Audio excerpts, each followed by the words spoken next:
On this day in 1973, Bobby Murdock played his last game for Celtic. No one knew as they watched Celtic play Arbroath in a dead rubber League Cup sectional match at Gayfield on a pleasant Wednesday evening on the 29th of August 1973 that they were witnessing the last match Bobby Murdock would ever play for Celtic. The Lisbon Lion made his debut for the club in the same competition at home against Hearts 11 years before on the 11th of August 1962. It had been a long and glorious journey for Murdoch, who started out his career being shuffled around the forward line and surrounded by talented players, but in a team that lacked off-field leadership and direction. The 1963 Scottish Cup final provided a snapshot of Celtic in the early 60s that sums up the whole long, frustrating period from 1957 to 65. Rangers were heavy favourites, but Celtic played superbly well, with Jimmy Johnston terrorising their defence, and Murdoch scored Celtic's goal in a 1-1 draw that, with just a little bit of luck, could have been a win. Then for the replay, Bob Kelly interfered yet again. Johnston and Frank Brogan, the two wingers, were dropped, with Bobby Craig replacing Jinky, and the rest of the forward line rejigged. Murdoch retained his place, but they slumped to a humiliating 3-0 defeat, with large gaps appearing in the Celtic end long before the finish. This period was as difficult for Bobby Murdoch as it was for anyone else, and despite his obvious talent, he could easily have drifted away from the club, as many of his contemporaries, like Frank Brogan, did.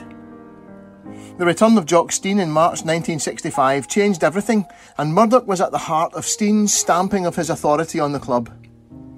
The manager announced the team for the Scottish Cup final against Dunfermline at the weekly board meeting, and Bob Kelly immediately pointed out, "Murdoch's a forward, not a half-back," to which Stein replied tersely, "You'll see on Saturday what he is." For the first time since the mid-50s, there was no interference in the line-up for the cup final, and Bobby Murdoch proved that while he was a good inside forward, he was a superb right half. Murdoch was a constant inspiration throughout the glory years under Stein. His formidable dominating presence, his metronomic, deadly accurate passing and generalship, steering them to unprecedented success. It was all the more remarkable to consider that Murdoch was never 100% fit from 1964 onwards because of a recurring ankle injury, and played the European Cup final in Lisbon with the joint heavily strapped. In March 1970, Celtic defeated Fiorentina 3-1 on aggregate in the quarter-finals of the European Cup, the first time a British club had ever beaten an Italian side over two legs. Their manager, Bruno Pessoala, said after the first leg, a 3-0 win for Celtic, "Murdoch is the papa of the team, the rest are the sons around him." In the semi-final, Murdoch and all dominated the midfield in both legs against the much-vaunted Leeds midfield partnership of Billy Bremner and John Giles, but they were outnumbered in midfield against an unexpectedly good Feyenoord team in the final on that disastrous night in Milan. Still only 29 in 1973, Murdoch was being selected less often as he struggled to keep his weight down, partly because of his naturally large frame and partly because of his ankle trouble. Jock Stein on more than one occasion sent him to a health farm to lose weight and, apparently concerned about his lack of mobility, allowed him to join Middlesbrough on the 17th of September 1973.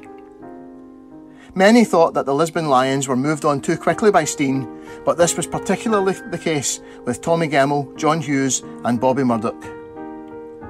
Murdoch was Jack Charlton's first signing for 2nd Division Middlesbrough, and as the beating heart of their midfield inspired them to promotion in his first season, and played for 2 seasons in the First Division before ankle trouble finally forced his retirement in 1976.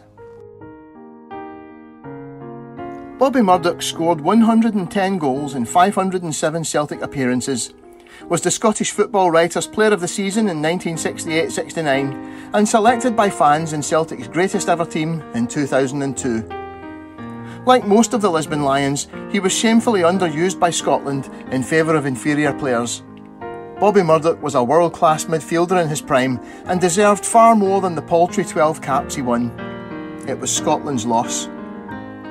His early death, at the age of just 56 in 2001, was greatly mourned by generations of fans who never saw him play.